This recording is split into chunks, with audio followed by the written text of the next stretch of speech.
wabarakatuh. Perkenalkan, nama saya Rafika Anggia Pratiwi. Saya mahasiswi dari kampus IAIN Zazia Cengkaralangsa, Prodi PGRI Unit 2.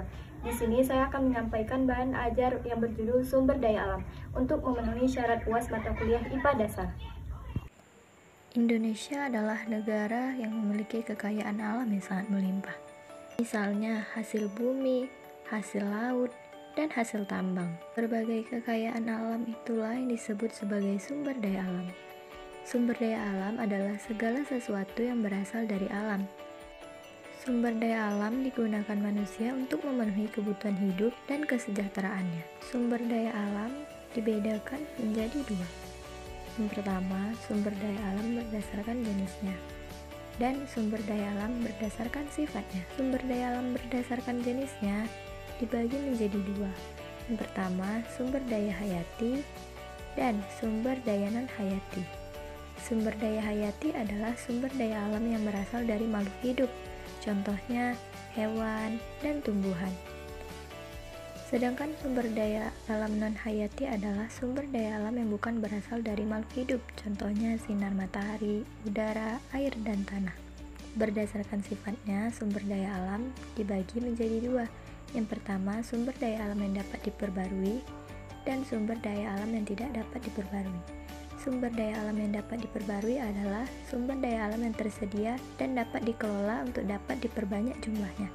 Contohnya hewan, tumbuhan, sinar matahari, angin, air, dan lain-lain. Sedangkan sumber daya alam yang tidak dapat diperbarui adalah sumber daya alam yang memiliki jumlah terbatas dan tidak dapat diperbanyak jumlahnya.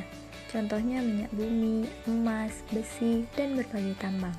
Selanjutnya kita masuk ke teknologi pengolahan sumber daya alam. Berikut contoh teknologi pengolahan sumber daya alam. Selamat menonton. Oh iya, teman-teman tahu nggak kalau bambu termasuk salah satu bahan bangunan ramah lingkungan karena bisa mengurangi penggunaan kayu dan pohon.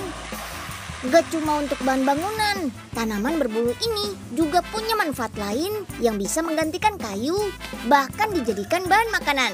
Kita ulik lebih dalam yuk di episode hari ini.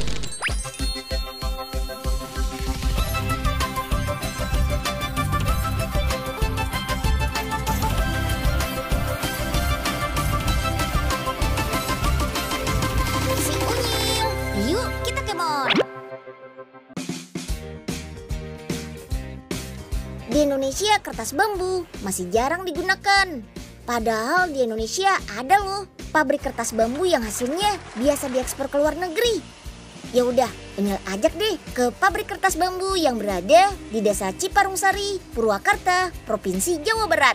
Yuk kita kemon. Bambu yang digunakan sebagai bahan baku pembuatan kertas adalah bambu jenis betung. Bambu betung memiliki serat yang gak keras dibanding bambu-bambu lainnya. Makanya cocok diolah jadi kertas. Bambu-bambu ini dikumpulkan dari daerah Purwakarta, Subang, Sumedang, dan Tasikmalaya. Kalau sudah terkumpul, kita masuk nih ke proses chipping, yaitu proses menghancurkan batang bambu menjadi potongan-potongan kecil.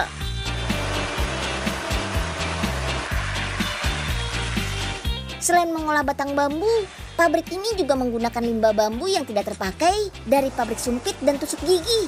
Wih, bagus ya. Jadi nggak kebuang gitu aja. Setelah menjadi potongan-potongan kecil, bambu dimasukkan ke dalam barmil, alias tabung besar yang terus diputar. Di dalam tabung ini, bambu diberikan bahan kimia berupa soda kaustik atau natrium hidroksida agar bambu lebih mudah hancur. Putar-putar terus selama 2 jam sampai tercampur rata. Dan tekstur bambu gak keras lagi. Potongan bambu selanjutnya dipindahkan ke mesin crushing. Di mesin ini, potongan bambu dihancurkan lagi sampai menjadi serpihan-serpihan kecil. Nah, lanjut ke proses berikutnya, refiner atau penghalusan. Jadi, di dalam mesin ini, serpihan bambu dicampur dengan air, kemudian digiling. Dengan bantuan uap panas di dalamnya, bambu pun menjadi bubur. Wih. Bubur bambu ini kemudian dipres hingga berbentuk lembaran panjang.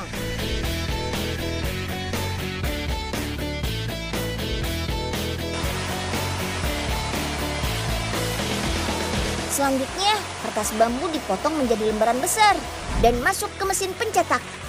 Pada mesin ini, kertas distempel sesuai motif dan warna yang diinginkan. Kertas bambu yang sudah dicetak motifnya dipotong deh menjadi ukuran yang lebih kecil. Kertas bambunya sudah siap nih dipasarkan ke luar negeri seperti Cina, Taiwan, dan Hong Kong. Sekian video dari saya, kurang dan lebih mohon maaf. Saya akhiri dengan ucapan Assalamualaikum warahmatullahi wabarakatuh.